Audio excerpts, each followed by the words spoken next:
നിങ്ങളുടെ favourite shows ഇനി ഒരിക്കലും മിസ്സാവില്ല. ഇപ്പോൾ C5 കാണും നിങ്ങളുടെ ഫേവറേറ്റ് ഷോസ് തികച്ചും സൗജന്യമായി. 15 ദിവസത്തിനുള്ളിൽ 15 കോടി രൂപ അടയ്ക്കണം. ഇല്ലെങ്കിൽ ഞങ്ങൾക്ക് ജപ്തി നടപടികളിലേക്ക് പോകേണ്ടി വരും.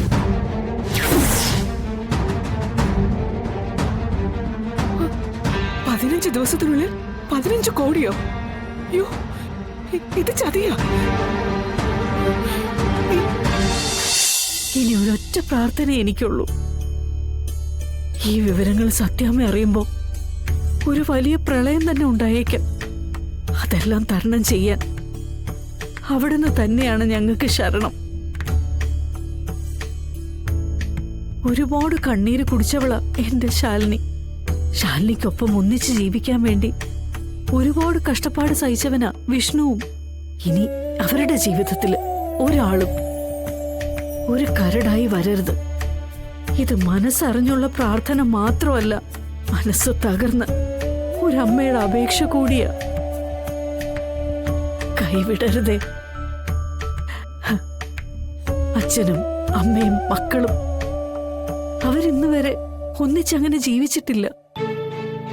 ദേവി, ഇനി ഒരു പരീക്ഷണം അവർക്ക് കൊടുക്കരുതേ. ഈ ഉള്ളവൾക്ക് തന്നോളൂ, ഈ ഉള്ളവളെ കഷ്ടപ്പെടുത്തിക്കോളൂ. എന്റെ മക്കള് ഇനിയെങ്കിലും സന്തോഷത്തോടെ ഒരുമിച്ച് ജീവിക്കാൻ അനുവദിക്കണം. സ്നേഹിക്കുന്നവരും ഒന്നിപ്പിക്കാൻ ഒരുപാട് പ്രയത്നിക്കുന്ന ആളല്ലേ അവിടുന്ന്. എന്നിട്ട് എന്തേ വിഷ്ണുവിന്റെ ശാലിനിയുടെ ഇഷ്ടം കാണുന്നില്ല? എന്റെ ദേവി, ഞാൻ ഒരിക്കൽ കൂടി യാചിക്കുക. ഇനി അവർ ജീവിക്കട്ടെ, സുഖമായിട്ട് ജീവിക്കട്ടെ. എനിക്കത് കണ്ടാ മാത്രം മതി. രക്ഷിക്കണേ ദേവി, എന്നെ എന്റെ കുട്ടികളെ രക്ഷിക്കണേ.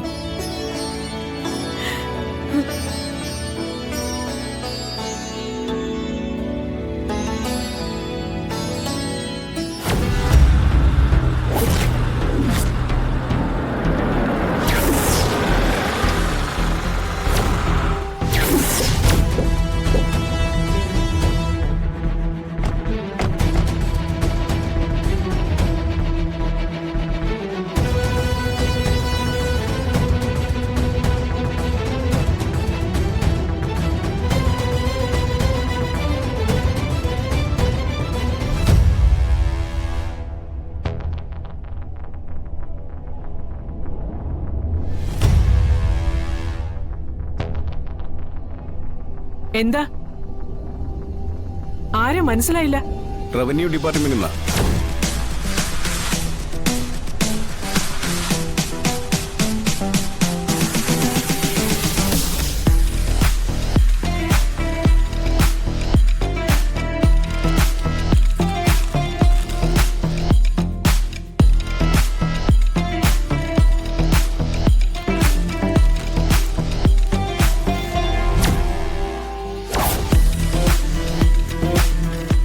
ദിവസത്തിനുള്ളിൽ 15 കോടി രൂപ അടയ്ക്കണം. ഇല്ലെങ്കിൽ ഞങ്ങൾക്ക് ജപ്തി നടപടികളിലേക്ക് പോകേണ്ടി വരും.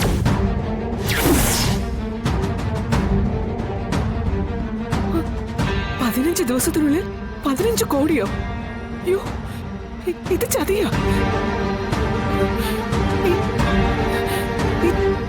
ചുരുങ്ങിയ ദിവസത്തിനുള്ളിൽ ഞങ്ങൾക്ക് ഈ തുക അടയ്ക്കാൻ പറ്റില്ല.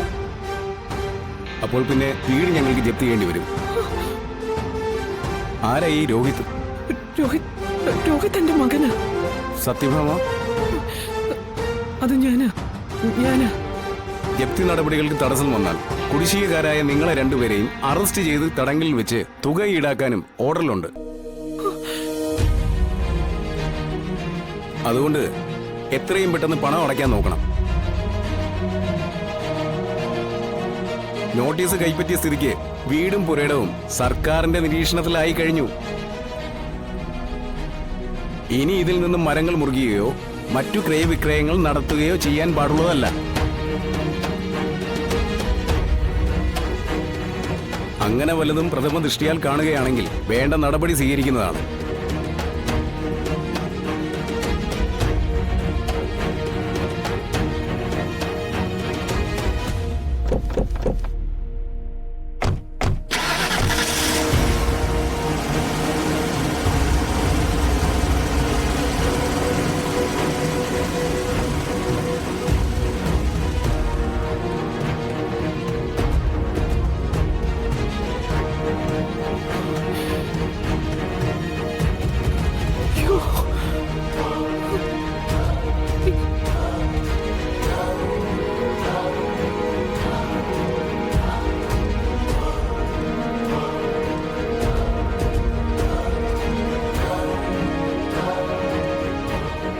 എല്ലാം കൊണ്ടുപോയി കളഞ്ഞല്ലോ ഭാമേനി. പ്രാവ് കൂടുകൂട്ടുന്നത് പോലെ നുള്ളിപ്പറക്കി ഉണ്ടാക്കിയതെല്ലാം കൊണ്ടുപോയി നശിപ്പിച്ചില്ലേ നീ? എന്തിനാ എന്നെ കൂടെ ബാക്കി വെച്ചേക്കുന്നേ? കൊന്നാളാ. കണ്ണിലെ കൃഷ്ണമണി പോലെ കാത്തു സൂക്ഷിച്ചിരുന്നതൊക്കെ കൈവിട്ടു വന്ന് കാണാനേ ഞാൻ ഈ ഭൂമിയിൽ വേണ്ട.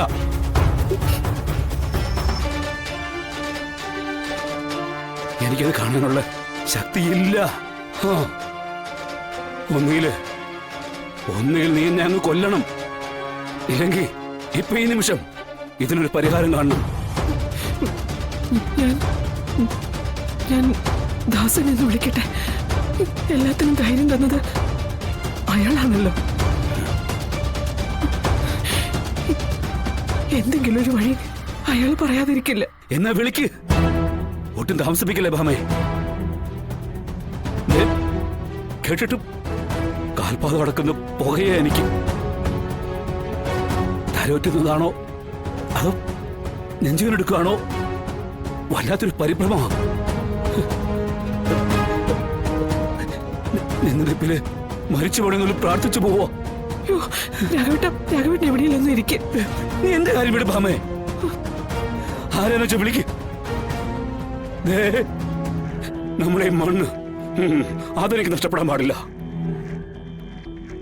ആയ കാലത്ത് അധ്വാനിച്ചുണ്ടാക്കിയ മുതല 5ഉം 10ഉം ഒക്കെ വെച്ച് കൂട്ടി ഉണ്ടാക്കിയതാ. വിളിക്ക്. ആരെന്ന് വെച്ചാ വിളിച്ച് പറ. ഇവിടെ നിന്നിറങ്ങാൻ മനസ്സിലെന്ന് പറ. നിർബന്ധം പിടിച്ച 2 മനുഷ്യക്കോലങ്ങള് ഈ വീടിന്റെ ഉത്തരത്തിൽ കെട്ടിത്തൂമെന്ന് വിളിച്ച് പറ നിന്റെ മന്ത്രിയോട്.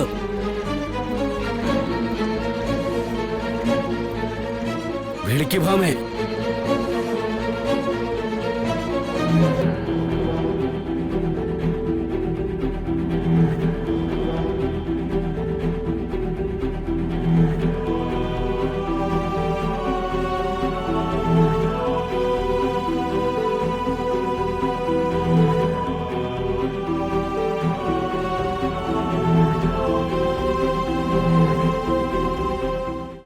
ഡൗൺലോഡ് ചെയ്യൂ C5 ആപ്പ്. കാണൂ എല്ലാ എപ്പിസോഡുകളും സൗജന്യമായി.